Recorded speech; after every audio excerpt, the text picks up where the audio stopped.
नमूना recording studio Rajgir.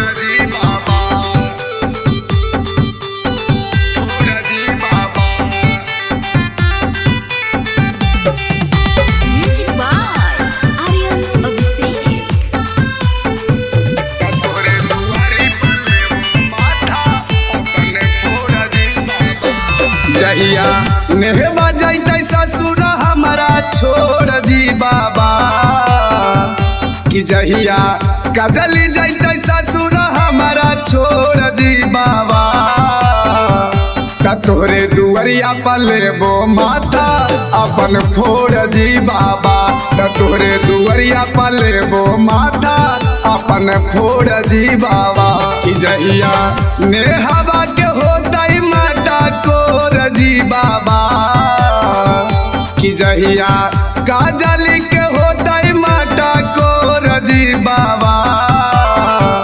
त तोरे दुआरी पर लेबो माथा अपन फोड़ जी बाबा त तोरे दुआरी पर लेबो माथा अपन फोड़ जी बाबा।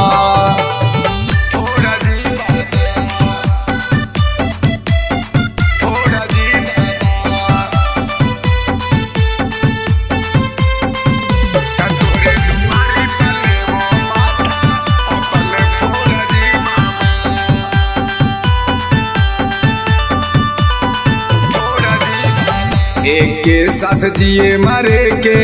देदा बारा दान जी गौआ जेवार भर में हो जाए तो नाम जी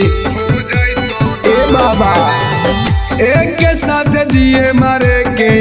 देदा बारा दान जी गौआ जेवार भर में हो जाए तो नाम जी जैते शीशा नियन दिलावा हमारो तोर जी बाबा कि जैते शीशा नियन दिलावा हमारो तोर जी बाबा त तोहरे दुआरी पर लेबो माथा अपन फोड़ जी बाबा तोहरे दुआरी पर लेबो माथा अपन फोड़ जी बाबा।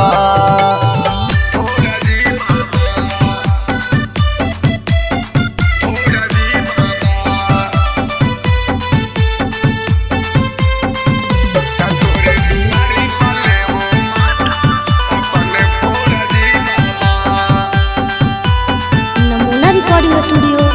राजगीर। हे जी नीतीश रावा के मानल ना बात जी प्यारे पिंटू बारा मजोरे करी दिल कर घात जी नीतीश रावा के मानल ना बात जी प्यारे पिंटू बारा मजोरे करी दिल कर घात जी ताओ कर भातारा के तोड़ी दिया गोर जी बाबा ताओ कर भातारा के तोड़ी दिया गोर जी बाबा नाता तोहरे दुआरिया पे माथा लेबो फोड़ जी बाबा नाता तोहरे दुआरिया पे माथा लेबो फोड़ जी बाबा। नमूना रिकॉर्डिंग स्टूडियो राज